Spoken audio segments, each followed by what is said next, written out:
Assalamualaikum warahmatullahi wabarakatuh. Kami dari kelompok 10, perkenalkan nama saya Mirohul Masiha dengan NIM B2A022039. Dan saya Muhammad Rafi Anas dengan NIM B2A022016. Di sini kami akan mempresentasikan hasil diskusi kami mengenai proyek mata kuliah Komputasi Statistika 2 dengan judul penelitian yaitu Pemanfaatan sains data dalam prediksi penyakit hati, kompresi algoritma super vector machine, dan random forest classification dalam mendukung teknologi kesehatan di era Society 5.0. Kemudian untuk sumber data pada penelitian ini, studi ini memanfaatkan dataset penyakit hati yang diperoleh dari website Kaggle yang terdiri dari 583 data yang terdiri dari 10 variabel X dan variabel Y berjumlah 1. Variabel-variabel yang digunakan dalam penelitian ini dijelaskan lebih lanjut pada tabel 1. Bisa dilihat pada tabel 1 data penyakit hati seperti pada layar. Kemudian untuk tujuan dan manfaat, penelitian ini bertujuan untuk melakukan analisis mendalam dan perbandingan performa antara dua metode machine learning, yaitu algoritma SVM dan random forest classification dalam prediksi penyakit hati pada pasien. Kemudian manfaat dari penelitian ini yaitu dapat membantu sektor kesehatan dalam menyediakan alat diagnostik yang lebih cepat, dan efisien, sehingga memudahkan tenaga kesehatan dalam mendiagnosis penyakit hati secara akurat pada pasien. Selanjutnya yaitu pada tahapan penelitian. Proses penelitian ini melibatkan pengumpulan data, pemrosesan data yang dibagi menjadi data training dan data testing dengan perbandingan 65:35. Selanjutnya model algoritma SVM dan random forest classification dibuat dan diterapkan pada data training. Kinerja model dievaluasi menggunakan data testing sehingga tingkat kesalahan dalam proses prediksi dapat diukur. Dan untuk tahapannya dapat dilihat pada gambar 1 yang menggambarkan tahapan penelitian dalam penelitian ini dengan menggunakan diagram alien. Selanjutnya kita akan melakukan coding menggunakan Visual Studio Code. Pertama-tama kita install package yang diperlukan dan kita running.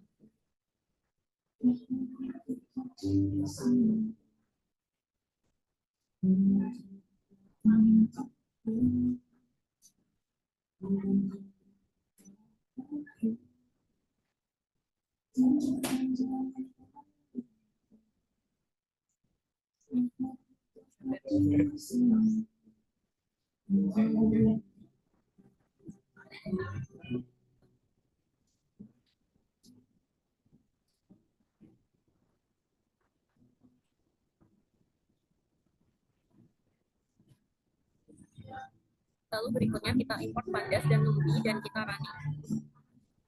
Lalu kita panggil data yang disesuaikan dengan jenis file yang kita punya. Di sini bentuk file kita JSON. Lalu kita running dan akan muncul output data yang kita punya. Berikutnya, untuk melihat jumlah kolom dan baris dari data yang kita punya, yaitu kita masukkan sintaks dfsep, maka akan muncul jumlah baris dan kolom yang kita punya. Berikutnya, kita masuk ke bagian pre-processing data. Pertama, kita ubah data variabel yang bukan angka seperti variabel gender. Ubah kolom non-angka dengan label encoding. Maka variabel gender yang sebelumnya berbentuk kategori telah berubah menjadi numerik. Lalu kita gabungkan dengan variabel X numerik lainnya dan kita cek apakah terdapat missing value atau tidak.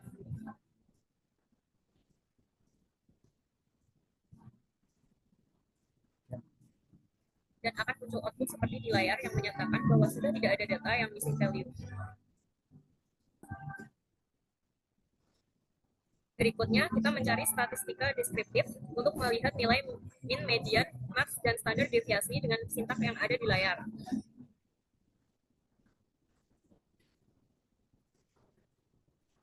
Maka akan ditampilkan hasilnya seperti yang ada di layar. Selanjutnya kita akan membagi data menjadi data training dan juga data testing. Untuk sintaksnya bisa kita lihat pada layar dan kita running.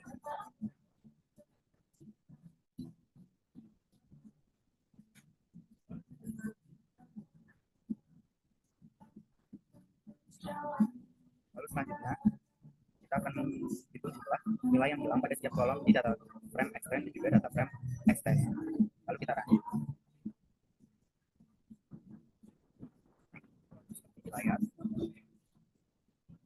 Berikutnya kita save ke user dengan menggunakan import .link untuk ganti data yang kosong atau hilang dengan median, sehingga tidak ada lagi data yang bersifat normal. Berikutnya kita menampilkan jumlah baris dan kolom pada data hasil preprocessing, yaitu dengan cara print jumlah data yang telah di preprocessing pada extend dan extend, sehingga akan muncul pembagian jumlah data training dan testingnya. Selanjutnya kita akan melakukan evaluasi klasifikasi dan kita import data. Klasifikasi yang kita gunakan yaitu pada metode SVM. Information yaitu import SVC dan import random forest classification. Lalu kita running.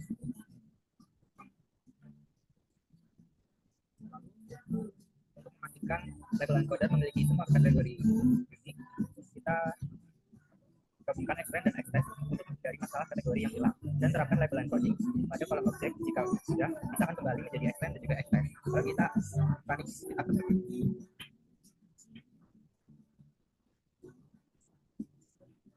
Selanjutnya kita melakukan klasifikasi pada dua metode yang kita gunakan, yaitu pada super vector machine. Kita running sintaknya sintak pada metode random forest classification. Kita running melakukan unsur output dari akurasi, precision, dan juga F1 score yang ada di layar.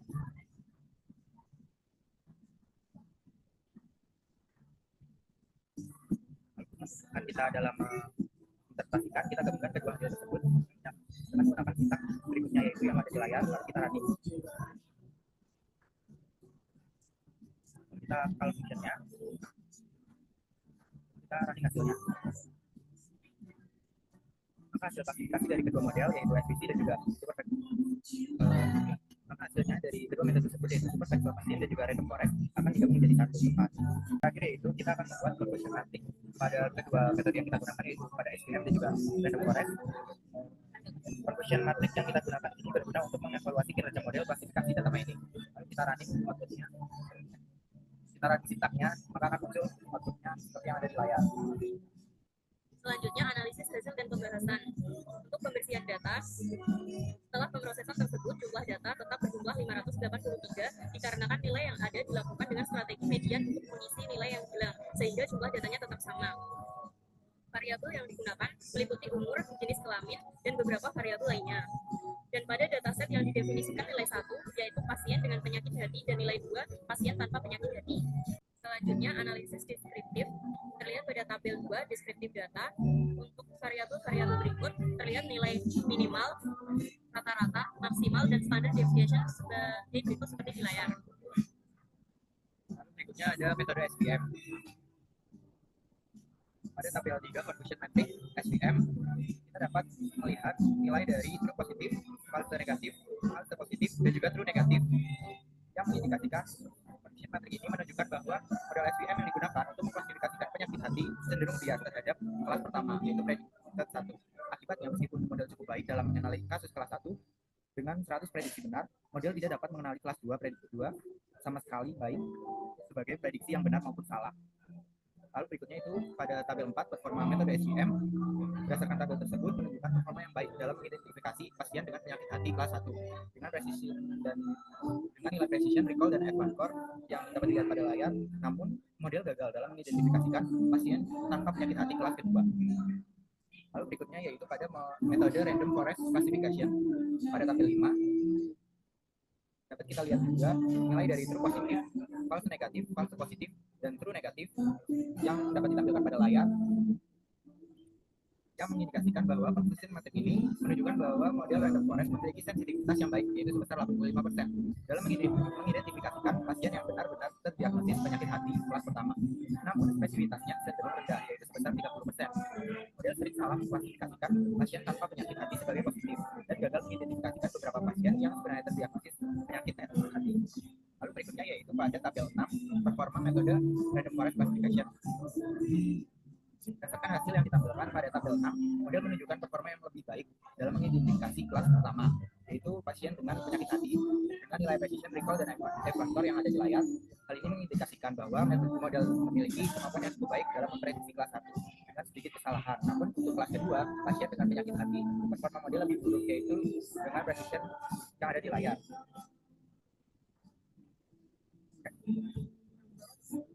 Kemudian untuk kesimpulan,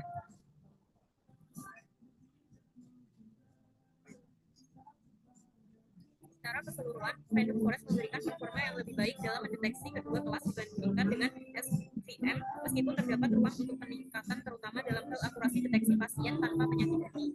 Sekian presentasi yang dapat kita sampaikan. Mohon maaf jika terdapat kesalahan kata maupun ucapan. Kurang lebihnya kami mohon maaf. Wassalamualaikum warahmatullahi wabarakatuh.